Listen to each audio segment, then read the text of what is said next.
اعوذ باللہ من الشیطان الرجیم بسم اللہ الرحمن الرحیم۔ کوئی سوال ہو تو میں حاضر ہوں جی کیجئے سوال۔ وعلیکم السلام۔ آواز آپ کی آہستہ آ رہی ہے۔ سر آپ سے سوال یہ کرنا ہے کہ رجم کی سزا تورات میں موجود تھی اور وہ امپلیمنٹ بھی ہوتی تھی، تو ہماری شریعت میں اس کی امپلیمنٹیشن کیوں ختم ہو گئی؟ ہماری تو ختم نہیں ہوئی، ہماری تو ابتدا کر دی محمد رسول اللہ نے،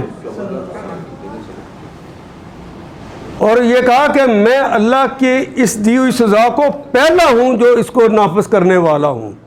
رسول اللہ نے کر دی تو ہم نے تو پورے کا پورا دین چھوڑ رکھا ہے، وہ تو ہم نے چھوڑا ہے، منسوخ نہیں ہوئی، یہ سزا موجود ہے۔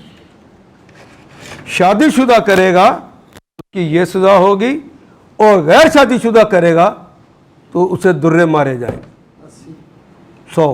لیکن امپلیمنٹ تو نہیں ہو رہی آج کل بالکل۔ کب آپ نے اسلامی حکومت بنانے کی کوشش کی ڈاکٹر صاحبہ؟ قصور کس کا ہے؟ حکومت تو غیروں کے ایجنٹ تھے، انہوں نے تو آ کے وہی کام کرنا تھا جو غیر انہیں کہتے تھے، لیکن حکومت تو آپ نے بنانی تھی نا۔ آپ کی حکومت اگر غیر بنانے لگ جائیں تو آپ کہاں مر گئے ہیں؟ کیوں قبول کرتے ہیں؟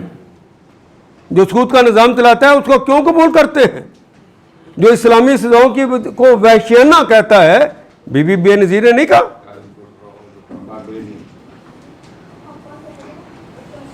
کیوں ان کو ووٹ کرتے ہو؟ جو ووٹ کرتا ہے وہ فرشتے آتے ہیں، اسی کا نام عوام ہے۔ ہر دفعہ ہم حسین کو قتل کرتے ہیں اور یزید کا دست و بازو بنتے ہیں، اور میں سچ کہتا ہوں لوگوں، میں پوری تحقیق سے کہتا ہوں کہ اگر جس دن حسین کھڑے ہوئے تھے اس دن کا سواد اعظم اس وقت کی عوام بھی اگر امام علی مقام کے ساتھ کھڑی ہو جاتی، اس دن یزید مرتا، حسین شہید نہ ہوتا، ان کا قافلہ نہ لٹتا، زینب کی چادر نہ چھینی جاتی۔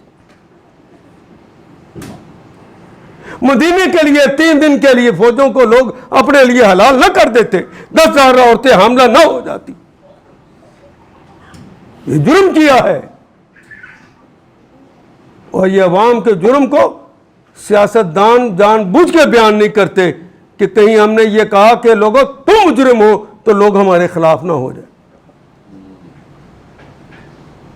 مجھے تو حقائق بتانے ہیں، مجھے تو پردہ اٹھانا ہے، مجھے تو سچ بتانا ہے، مجھے تو قرآن سکھانا ہے، اس لیے مجھے پردہ ڈالنے کی کوئی ضرورت نہیں۔ الف لام